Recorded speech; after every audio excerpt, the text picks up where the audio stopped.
ব্যস্ত শহরের দিনযাপন থেকে একদিনের ছুটি নিয়ে চলে আসুন বাংলার এই ঐতিহাসিক ও ঐতিহ্যবাহী শহর বর্ধমানে।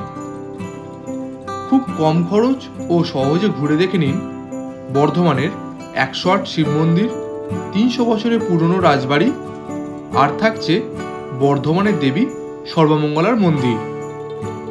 থাকছে ছোট বড় অনেক দর্শনীয় স্থান। চলুন তবে শুরু করা যাক আজকের বর্ধমান ভ্রমণ। সকাল সকাল চলে আসুন বর্ধমান স্টেশনে। সেখান থেকে টোটো ভাড়া করে ঘুরে দেখে নিন বর্ধমান শহরটা। তবে এখানে রিজার্ভ করার কোনো দরকার নেই, কারণ বর্ধমানের সব জায়গা থেকেই আপনি টোটো পেয়ে যাবেন। আজকে প্রথমেই আমরা চলে এলাম 108 শিব মন্দির দেখতে। চলুন আপনাদেরও ঘুরিয়ে দেখাই পুরো মন্দিরটা।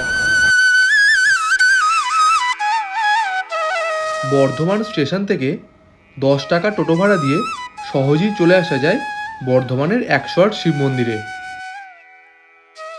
মন্দিরে ঢোকার মেন গেট থেকে বাঁ দিকেই পড়বে জুতো, ব্যাগ এবং হেলমেট রাখার জায়গা। এখানে রেট চার্ট দেওয়া আছে, যেমন ব্যাগের জন্য 5 টাকা, হেলমেটের জন্য 5 টাকা এবং জুতোর জন্য 1 টাকা। তো এর বিনিময়ে আপনারা এখানে জুতো, ব্যাগ এবং হেলমেট সব কিছু রেখে দিতে পারেন। আর আপনি ডান দিকে এখানে গাড়ি পার্কিং করতে পারেন। এখানে গাড়ি পার্কিংয়ের জায়গা আছে। মোটর সাইকেল 10 টাকা আর বড় গাড়ি 30 টাকা। মেন গেট দিয়ে ঢুকি সামনে পড়বে এই দুপাশে দুটো, টোটাল 4টি শিবের মন্দির। এখন শ্রাবণ মাস, তাই এখানে প্রচুর পুজো চলছে এবং পুজোর লম্বা লাইন।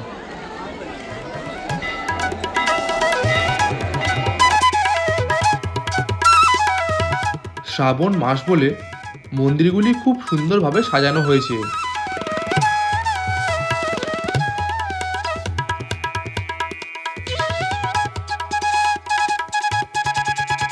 এখানে রয়েছে পুজো সামগ্রীর দোকান। চাইলে এখান থেকে পুজোর জন্য ডালি নিয়ে নিতে পারেন। এখানে রয়েছে নন্দী মহারাজ ও 108টি ঘণ্টা। এখানে প্রতি মন্দিরে আলাদা করে কোনো ঘণ্টা নেই, সবগুলি ঘণ্টাই এক জায়গায় রয়েছে।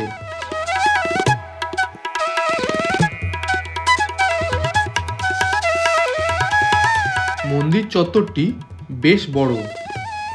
আগে এই মন্দিরগুলিতে টেরাকোটার কাজ থাকলেও বর্তমানে সংস্কারের ফলে তা আর চোখে পড়ে না।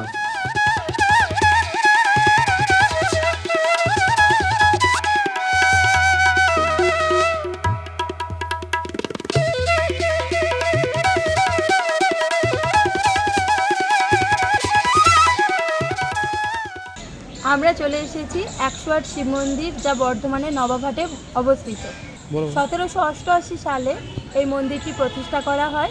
প্রতিষ্ঠা করেন বর্ধমানের রাজা তিলক চাঁদ, তার পত্নী এই মন্দিরটি প্রতিষ্ঠা করেছেন। পশ্চিমবঙ্গের মধ্যে দুটি 108 শিব মন্দির আছে, দুটি পূর্ব বর্ধমান জেলায় অবস্থিত। প্রথমটি হলো আমাদের পূর্ব বর্ধমানের নবাবহাটে 108 শিব মন্দির এবং দ্বিতীয়টি হলো অম্বিকা কালনাতে অবস্থিত। এই মন্দিরটি বিশেষত্ব হলো এই মন্দির প্রাঙ্গণে টোটাল 108টি মন্দির আছে এবং মন্দির প্রাঙ্গণের বাইরে আরেকটি মন্দির আছে। তো টোটাল এখানে মন্দিরের সংখ্যা হচ্ছে 109টি। এই মন্দিরের প্রধান বিশেষত্ব হলো এখানে সবকটি মন্দির 8 চালা বিশিষ্ট এবং এখানকার সবকটি শিবলিঙ্গ কালো কালারের, অর্থাৎ কোষ্ঠী পাথরের সবকটি শিবলিঙ্গ। আর এখানে যে শিবলিঙ্গ মন্দিরে যে 108টি শিব মন্দির যেটা আছে, সেটা হলো 108 যে রুদ্রাক্ষ মালা হয়, সেই রুদ্রাক্ষ মালার আদলে 108 শিব মন্দির এখানে তৈরি করা হয়েছে। এই মন্দিরের আরেকটি বিশেষত্ব হলো এইখানে যে 108টি মন্দির আছে, 108টি মন্দির 108টি নাম আছে। যেমন এই মন্দিরটার নাম হচ্ছে নাগেশ্বর। এখানে আর একটা মন্দির আছে যেটার নাম হচ্ছে কেশব। এখানে আর একটা মন্দির আছে যেটার নাম হচ্ছে পার্বতীপতি। এখানে একটা মন্দির আছে যেটার নাম হচ্ছে বিশ্বধ্বজ। তো এখানে প্রতিটি মন্দিরের আলাদা আলাদা নাম আছে।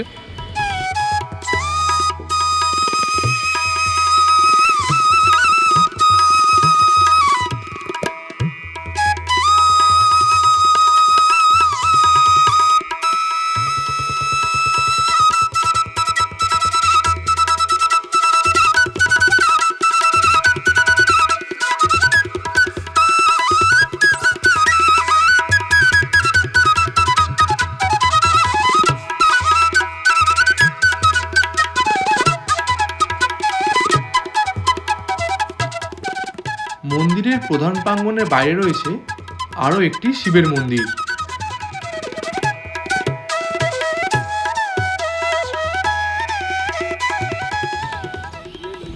ভিতরের প্রাঙ্গণে 108টি, আর সামনে যেটা দেখা যাচ্ছে সেটি হলো 109 নম্বর মন্দির।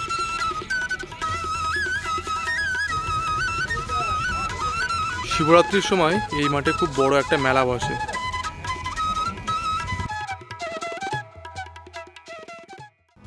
108 শিব মন্দির দেখে আমরা যাচ্ছি এবার বর্ধমানের গোলাপবাগে, যেখানে আমরা প্রথমেই দেখে নেব বর্ধমানে জুওলজিক্যাল পার্ক।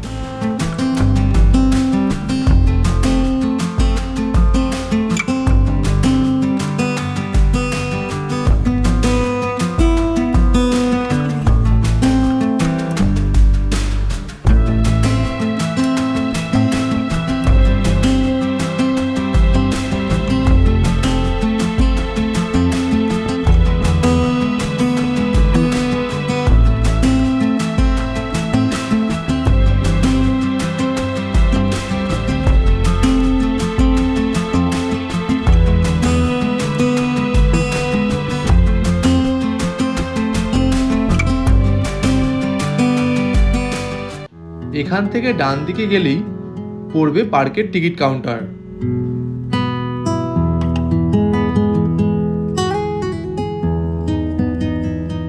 এটা হলো পার্কের মেন গেট। এই গেটের বাঁ দিকেই রয়েছে টিকিট কাউন্টার। এখানে জনপ্রতি 25 টাকার বিনিময়ে টিকিট কেটে আমরা ভেতরে প্রবেশ করলাম। আমরা চলে এসেছি এই মুহূর্তে বর্ধমান জুওলজিক্যাল পার্কে। তো এটা এক কথায় চিড়িয়াখানা, একটা ছোটোখাটো চিড়িয়াখানা। আর এখানে আমাদের 25 টাকা করে পার হেড টিকিট লাগলো। 25 টাকাতে টিকিট কেটে আমরা পুরো জায়গাটা এবার ঘুরবো।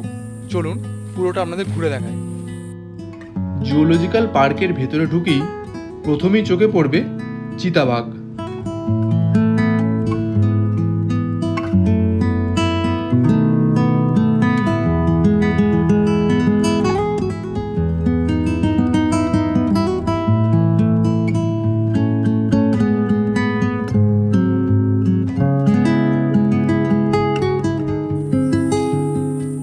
লুটিনো তোতা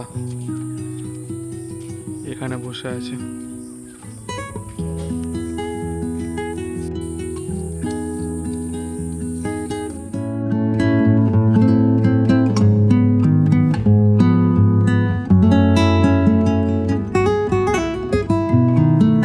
এখানে বেশ কিছু হরিণও রয়েছে।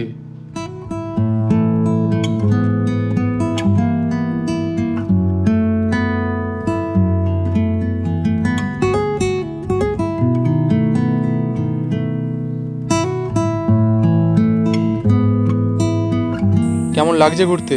খুব ভালো, দারুণ লাগছে ঘুরতে। আর একটা জিনিস এখানে বলার আছে, এই পার্কটি জুওলজিক্যাল পার্কটি বৃহস্পতিবার বন্ধ থাকে, প্রতি বৃহস্পতিবার বন্ধ।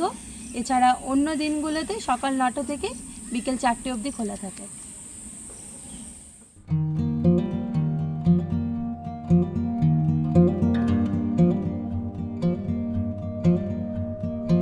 বার্কিং ডিয়ার বা কাকর হরিণ, আর এই যে হরিণ দুজনা বসে আছে।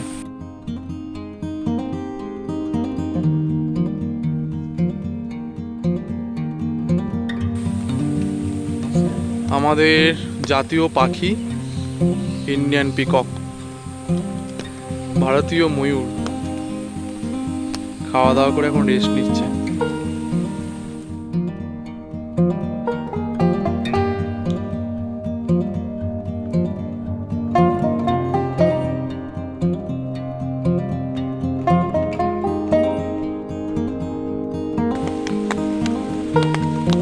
আমাদের পূর্বপুরুষ দুপুরে ভাত খেয়ে এখন ভাত ঘুম দিচ্ছে। উঠে পড়লো যা, আমাদের কোলাহলে উঠে পড়েছে।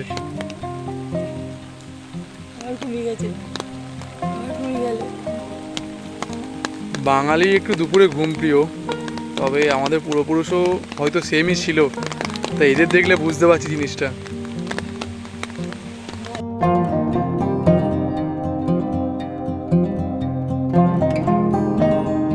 ডিয়ার পার্ক ঘুরে আমরা যাচ্ছি আমাদের পরবর্তী গন্তব্যে।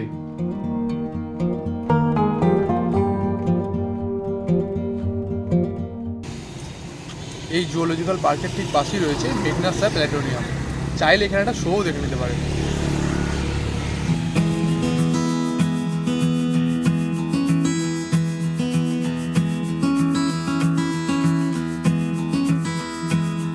আমরা এবার চলে এলাম সায়েন্স সিটিতে, যেটা জুওলজিক্যাল পার্কের ঠিক পাশেই অবস্থিত।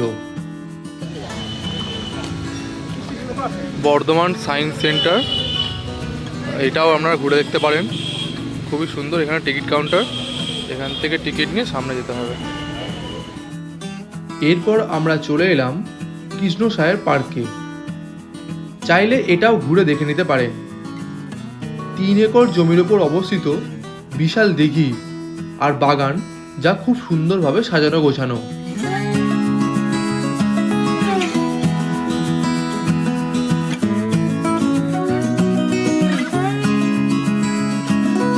তারপর আমরা চলে এলাম বর্ধমান রাজবাড়ির সামনে, যেটি বর্তমানে বর্ধমান ইউনিভার্সিটির কার্যালয়।